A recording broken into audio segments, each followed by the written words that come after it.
Sa isang taon, isang beses, dalawang beses namin nararanasan. Hindi mawawala hindi lilipas yung taon ng walang earthquake na nangyayari po dito.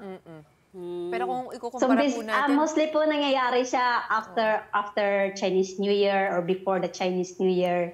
So, yun po, mga nasa buwan ng January to March, mga ganun po. Meron po kasi kaming mga group chat ng every county. So, for example, meron kaming mga group chat ng mga groups ng mga caregivers. Meron din po kaming group chat ng groups ng mga factory workers. So, at the same time, pag nangyari yung mga ganun sa kuna, madali po namin silang makontak, madali namin silang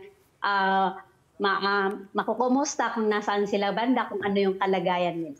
At nagbibigayan po ng mga updates so po. lahat po ay sumagot naman agad-agad?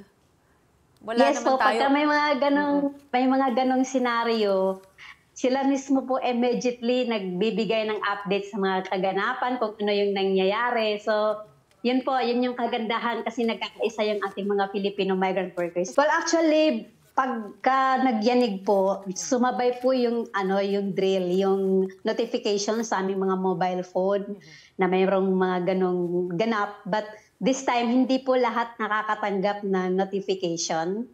Like me, hindi ako nakakatanggap ng notification, pero may mga iba na nakakatanggap.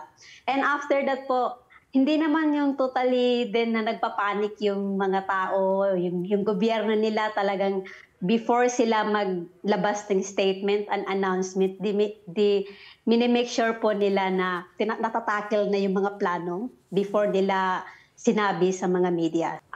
Sa contact po natin doon, tuloy pa rin po yung trabaho sa mga hindi naman naaapektuhan. And meron din po tayong mga nako-contact doon na nasisira din po yung kanilang yung bahay, yung nagkaroon ng major na mga basag-basag, yung mga ganun. Pero doon po kasi sa nag-collapse na building, wala pa tayong nakukuhang details kung merong mga migrants na nakatira din doon. So, lumabas ako kasi papunta ako ng hospital, and then after 10 minutes, tumawag ang hospital sa akin na i-cancel yung aking appointment and isi-settle next week.